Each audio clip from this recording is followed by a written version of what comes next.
Matin Sport.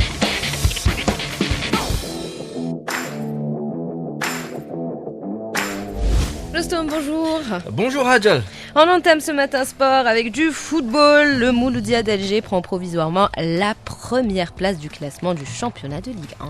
Tout à fait, après sa victoire hier, difficile victoire, 1-0 face à la JS Saoura, c'était hier au stade du 5 juillet, et une victoire qui permet donc au Mouloudia d'Alger de prendre provisoirement les commandes du championnat à l'occasion de ce match de mise à jour de la deuxième journée. Après plusieurs tentatives, le Mouloudia a trouvé la faille peu avant la pause grâce à Dawawi à la 45e plus 2 suite à un centre en retrait de Tepti, le défenseur de la JS Saoura Mebarki, coupable d'un jeu dangereux sur Naïdja, a été expulsé à la 42e minute, une décision prise par l'arbitre Sahraoui après avoir recouru à la VAR. Dans le temps additionnel, l'arbitre a brandi un second carton en fin de match, cette fois-ci à l'encontre du défenseur mouloudéen Mouali à la 90e plus 2 sur cette victoire. On écoute l'entraîneur adjoint du Mouloudia d'Alger, Atman Nadjar, au micro de Hamza Rahmouni. On sait très bien que ça va pas être facile, surtout on joue contre une équipe qui vient ici pour jouer contre le Mouloudia suite à un derby qui a laissé des séquelles, surtout sur le plan impact physique et avec bien sûr les absences qu'on a. On a bien géré ce match, on a arrivé à marquer le but et sur la deuxième mi-temps, bien sûr, ça devient plus ou moins de la gestion pour arriver à finir le match et avoir les 3 points, alhamdoulilah. C'était Atman Nadjar, l'entraîneur adjoint du Mouloudia d'Alger, au micro de Hamza Rahmouni. Grâce à cette victoire, donc la troisième de suite en championnat pour le Mouloudia, eh bien le Mouloudia prend provisoirement la tête du classement avec 27 points de longueur de son dauphin, la JS Kabylie, avec 25 points, alors que la JS Saoura, quant à elle, reste scotchée à la 13e place avec 16 points. Je rappelle que le Mouloudia d'Alger compte un dernier match de mise à jour à disputer. Ça sera le dimanche prochain, le 2 février, en déplacement face à l'Espérance de Mostaganem à huis clos. Ce soir, il y aura la suite de ces matchs de mise à jour du championnat national de Ligue 1. Le CRB, 3e avec 23 points en compagnie du Paradou, qui est remonté au podium. Je rappelle, ce week-end, grâce à sa victoire 2-1 face au Paradou, d'ailleurs, aura une belle occasion de confirmer ses ambitions en accueillant le CS Constantine, à la 6e place avec 20 points.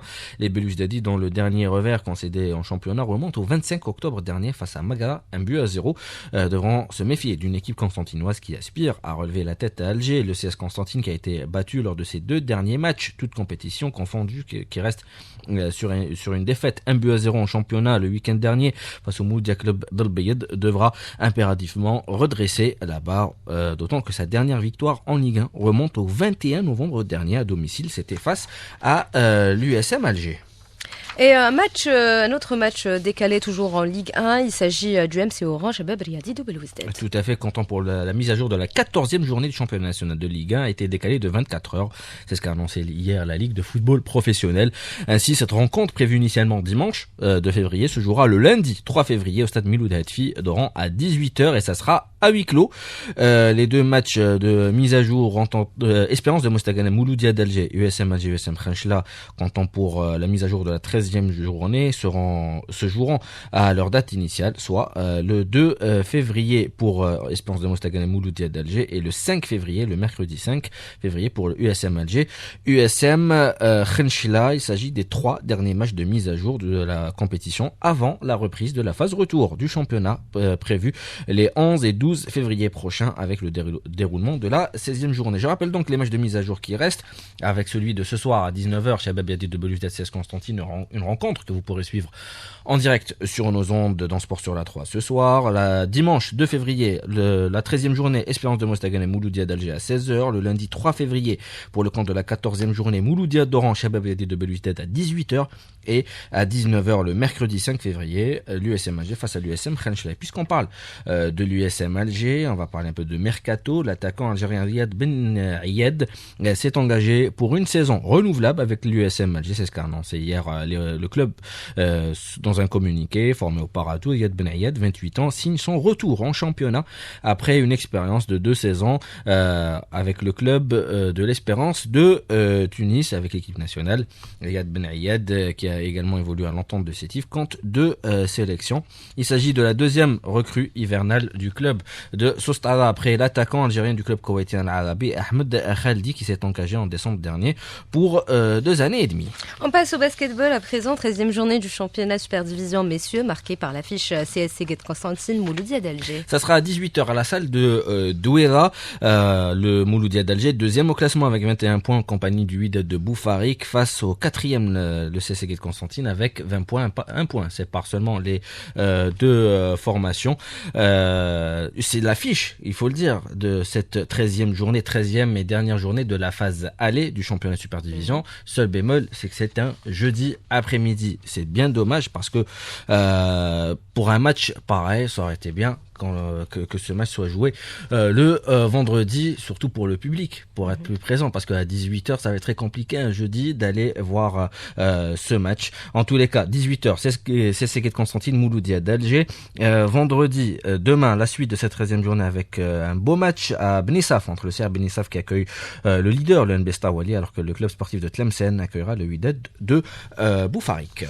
Et on va parler de handball à présent, du championnat du monde plus précisément, et le Portugal qui continue de faire sensation, Rostom. Le Portugal qui se qualifie pour les demi-finales du championnat du monde et en éliminant qui? Pas n'importe qui, c'est l'Allemagne. Après prolongation 31-30, les Portugais qui ont inscrit le but de la victoire par Martim Costa à 4 secondes de la fin affronteront demain, vendredi, le Danemark, triple champion du monde en titre. Ils ont poursuivi leur incroyable parcours dans ce mondial, les Portugais, où ils sont toujours invaincus après avoir écarté avant la phase finale la Norvège, la Suède, l'Espagne, 3 nations majeures du handball ces dernières saisons. Et désormais, la Mannschaft, finaliste des Jeux Olympiques il y a 6 mois, alors que le meilleur résultat jusqu'à présent des Portugais était une 6e place décrochée à l'Euro 2020. Leur qualification n'a de surcroît souffert aucune contestation. Hier, ils ont quasiment mené de bout en bout 13-9 à la mi-temps, avant d'égaliser 26 partout par Pedro Portela à 25 secondes de la fin du temps réglementaire. Ils ont ensuite pris les devants dès le début de la prolongation. Je rappelle également qu'hier, le Danemark s'est qualifié pour ses demi-finales en s'imposant face au Brésil 33-21. Ce soir, la belle affiche à 21h, la première demi-finale, un alléchant France-Croatie. Et un mot de NBA avant de revenir au football européen. La NBA avec les Indiana Pacers qui se sont imposés tout à l'heure 133-119 face aux Pistons de Détroit. Victoire des leaders de la conférence Est, Cleveland Cavaliers 126-106 face à Miami Heat, alors que les Golden State Warriors ont battu les leaders de la conférence Ouest, Oklahoma City Thunder 116-109. Et on revient au football européen cette fois.